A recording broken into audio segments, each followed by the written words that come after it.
Bonjour et bienvenue sur santémédecine.net. Le potassium est un minéral qui occupe une place importante au sein de notre organisme. Il permet entre autres la transmission d'impulsions nerveuses, la contraction des muscles et le bon fonctionnement de la fonction rénale. D'autre part, il agit en collaboration avec le sodium afin de maintenir l'équilibre acido-basique du corps et des fluides, c'est-à-dire le bon niveau d'acidité de notre corps. Ce niveau d'acidité se mesure avec le pH et pour une personne en bonne santé, il doit être situé aux alentours de 7. Un point important, que l'on soit un homme, une femme ou un enfant, la valeur normale du taux de potassium doit se situer entre 3,5 et 5 millimoles par litre.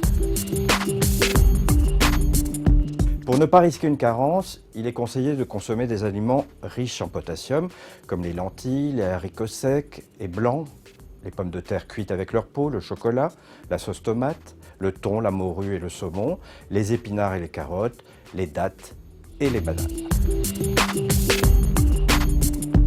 Lorsque l'on manque de potassium, on parle alors d'hypokaliémie. Cette carence peut entraîner une fatigue, des crampes musculaires ou une constipation. Elle peut se rencontrer chez les personnes souffrant de vomissements ou de diarrhée, ou prenant certains médicaments comme des diurétiques, des corticoïdes ou des laxatifs par exemple.